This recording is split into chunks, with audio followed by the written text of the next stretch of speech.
tá, então, ó, tem gente falando que quer apresentação grande, tem gente falando que quer meio a meio. Eu vou deixar meu rosto aqui e aos poucos eu vou alternando para apresentação. Então, eu vou começar aqui só para vocês conseguirem ler junto comigo. Depois eu volto, tá bom? Então, basicamente, para a gente começar a conversar, a gente vai trabalhar em cima de 4 armadilhas que, para mim, são as mais comuns que as pessoas caem na hora de se comunicar e, por isso, elas prejudicam tanto a sua comunicação. E aí, olhando para essas armadilhas, identificando quais são as armadilhas que talvez estejam te impedindo de se comunicar no potencial máximo, a gente depois vai trabalhar para destravar sua comunicação, eliminar a timidez e se comunicar com autoconfiança, tá? E quais são essas 4 armadilhas? A armadilha da lembrança, a armadilha do não é para mim, a armadilha da impostora e a armadilha da espectadora. Então, vamos começar na nossa primeira armadilha, que é a armadilha da lembrança. Agora eu vou deixar a tela assim, depois eu coloco ela grande de novo para vocês tirarem fotos se vocês quiserem, tá bom? O que é a armadilha da lembrança? Para mim, ela é talvez a mais comum, assim, a que mais mantém as pessoas travadas na comunicação. A armadilha da lembrança nada mais é do que pessoas que já vivenciaram alguma situação desafiadora com a comunicação, seja uma situação que ela mesma vivenciou, ou seja uma situação que ela viu alguém vivenciar, e essa situação marcou tanto, tanto, tanto a memória dela, foi tão difícil passar por aquilo, ou é tão doloroso, que ela tem uma lembrança muito negativa em relação à comunicação. E ela fica presa a essa lembrança, acreditando que não é possível vivenciar a comunicação de uma forma diferente. Então, eu vou dar alguns exemplos para vocês. Nós, mulheres, principalmente, né, a gente já vive numa sociedade que muitas vezes tenta calar a gente, né? Então, dependendo do local de trabalho que você tá, se é um trabalho que é majoritariamente ocupado por homens, se às vezes você tá numa casa em que o seu pai é mais opressor, ou você convive com um marido, um cônjuge mais opressor, é muito comum que às vezes você fale, você converse, você conte a sua opinião, e muitas vezes as pessoas te interrompam, ou digam que o que você tem para falar não é importante, ou você fala, fala, fala, fala, termina de falar, a pessoa repete exatamente o que você falou, como se a ideia fosse dela. Muitas vezes viram para você e falam: não tô com tempo para te ouvir, cala a boca que você é muito chata. Eu tô falando isso aqui, gente. Eu não sei se vocês se sentem confortáveis para compartilhar comigo se você já vivenciou algo assim. Mas eu sei que muitas mulheres já passaram, e não só mulheres, tá? Eu tô falando de mulheres porque a gente vive numa sociedade machista e patriarcal. Mas homens também passam por isso. Essa coisa de quando você é, principalmente quando você é muito novo, de às vezes você viver num lar que as pessoas não têm muito tempo, que os pais trabalham muito, estão sempre correndo, e aí você quer contar algo que você viveu na escola, e aí o tempo inteiro alguém fala para você assim: ah, não, agora não, eu tô ocupado. Ou fica quieto, a mamãe precisa trabalhar. Não dá para eu te ouvir agora, fica quieto, tô ocupado, sabe? E o tempo inteiro alguém tentando falar para você ficar quieto.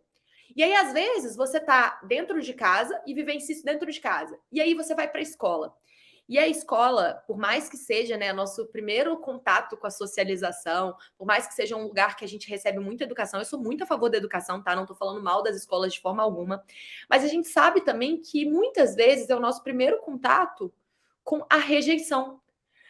Ali talvez seja o primeiro momento que um coleguinha vai cometer um ato de bullying com a gente, que vão criticar a nossa aparência, a nossa imagem e também criticar aquilo que nós falamos, né? Então, muitas vezes quando a gente vai para a escola, a gente começa a ouvir isso. Quando algum coleguinha, às vezes popular, eu falo isso porque isso eu já vivenciei, viu, na escola. Às vezes tem o grupinho dos populares e você não tá no grupo popular, como era o meu caso, não era do grupo popular da escola. E aí os populares se acham no direito de tentar te calar. Para vocês terem noção, teve uma vez, eu nunca vou esquecer disso, era eleição de representante de turma na minha sala. Eu sempre fui muito estudiosa, eu era daquelas que sentava nas primeiras cadeiras e que ficava prestando atenção na aula e que não gostava quando os alunos do fundão ficavam fazendo barulho, né?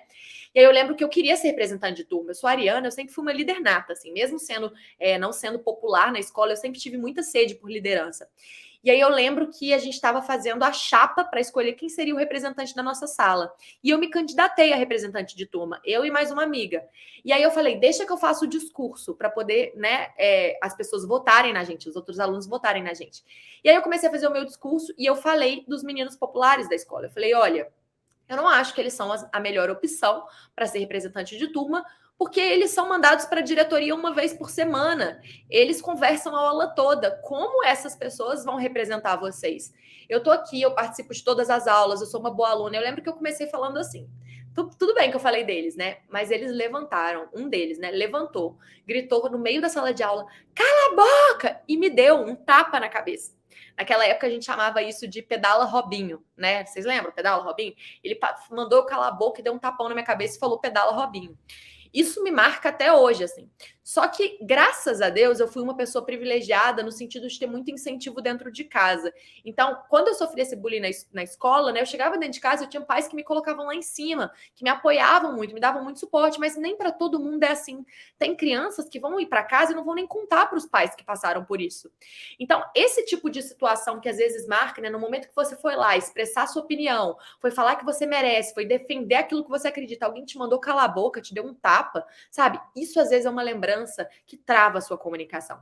E aí, isso assim, existem diversas formas disso acontecer. Existe você estar apresentando um trabalho na escola e você esquecer e todo mundo começar a rir de você. Existe, como eu falei, essa questão de ficarem mandando você ficar quieta, falar que o que você tem para falar não é importante, você ser interrompido o tempo todo, você viver numa casa em que todo mundo fala muito alto, você começa a falar baixo, você começa a se esconder. Faz sentido isso para vocês? A Vitória falou que já passou, a Lia falou que faz muito sentido. Isso acaba acontecendo e o que vocês acabam fazendo? Programando o cérebro de vocês para que enxerguem a comunicação com esse padrão. Como se cada vez que vocês fossem expressar a comunicação de vocês, fossem expressar o que vocês pensam, vocês fossem vivenciar isso de novo. Então é como se vocês começassem a acreditar na situação que aconteceu. Então vamos supor que você foi essa pessoa que ouviu muitas vezes que o que você tem que falar não é importante, que você não é boa o suficiente, que é melhor você ficar quieta, que você é melhor quieta, que não tem espaço para você falar, que você é chata, ou que riram de você. Você começa a acreditar nisso. E isso te dá um frio na barriga e um medo gigante quando você se coloca de novo numa situação de ter que falar, porque é a memória que ficou no seu cérebro, né? O nosso cérebro, ele é muito inteligente. Então, quando a gente entra em contato com alguma memória, alguma situação que a gente já vivenciou e sentiu uma emoção de medo, de vontade de fugir, de vontade de desaparecer, de raiva, a gente acaba acessando essas emoções, essa memória. Então, é muito importante que a gente entenda que a lembrança, ela é só uma lembrança. Ela não é a realidade hoje. Você não é a mesma pessoa que viveu todas essas situações. A pessoa que você é hoje já não é a mesma que você era há meia hora atrás. Quem dirá há anos atrás, quem dirá há meses, há dias atrás, você não é a mesma pessoa. Você não tem a mesma energia daquele dia, você não tem os mesmos recursos, você não tem o mesmo repertório. Então, é muito importante ter um distanciamento disso. A gente vai falar mais sobre como se livrar dessa armadilha, mas vocês precisam entender que isso não é real, que isso é algo que você está criando na sua cabeça e que está te aprisionando, está te impedindo de conquistar sonhos, está te impedindo de abraçar novas oportunidades, algo que fizeram com você e não é justo. Então, o primeiro passo para a gente mudar qualquer coisa na nossa vida é a tomada de consciência. Então, por isso que eu tô perguntando, vocês lembram? Ó, a Natália falou, faz muito sentido. Eu fazia pergunta nas aulas e por isso sofri um enorme bullying. Isso me travou, só lembrei disso agora. É muito importante você lembrar, Natália, é muito importante, porque esse é o primeiro passo para você destravar, porque você não é a Natália da sala de aula. E você não é a Natália que te falavam que você era na sala de aula. Então, agora eu vou colocar aqui grande para vocês verem. Quem quiser pode tirar foto. Vou até tirar minha cabecinha daqui para vocês verem todas as frases. Eu trouxe algumas frases para vocês. A primeira frase que eu não quero que vocês esqueçam. A vida é como uma lousa, em que o destino para escrever um novo caso precisa apagar o caso já escrito. Então, para ter uma realidade nova, vocês precisam conseguir, não é esquecer, não é apagar. Aqui ele está falando de apagar, mas não é apagar. Mas é você entender que isso ficou no passado e criar um quadro novo. Entender que você tem um quadro em branco para começar a escrever de novo a sua história. Não se esqueçam disso. E mais uma vez, lembrem-se que se você acreditar só no que as pessoas dizem sobre você, você nunca vai ser capaz de descobrir quem você realmente é. Eu falo muito de autoconhecimento com vocês. Então, essa frase, se vocês puderem, essa segunda frase, comenta aí no chat para mim. Se você acreditar só no que as pessoas dizem sobre você, você nunca vai ser capaz de descobrir quem você realmente é. Se você continuar acreditando que você é melhor quieta, se você continuar acreditando que você não tem nada de interessante para falar, se você continuar acreditando que você vai errar, se você continuar acreditando que você é chata, que você é burra, você nunca vai descobrir o seu real potencial. Você nunca vai descobrir tudo que você pode alcançar. Comenta essa frase no chat, gente. Comenta para vocês não esquecerem. Eu quero que vocês se lembrem disso todos os dias. Se você acreditar só no que as pessoas dizem sobre você, você nunca vai ser capaz de descobrir quem você realmente é. Você nunca vai entrar em contato com todo o potencial que você tem. Essa lembrança foi para vocês? Comentem para mim, por favor. Comentem aí no chat para eu saber que vocês estão acompanhando. Ó, temos 90 pessoas ao vivo aqui. Que coisa boa! Coisa boa. Estamos na primeira armadilha, hein, gente? Vou para a segunda armadilha agora. Quem não pegou esse inicinho, depois vai ficar gravado para vocês assistirem, tá bom? Então, a primeira é essa armadilha da lembrança. Ficar preso em situações que já aconteceram, que já passaram, que não te pertencem mais.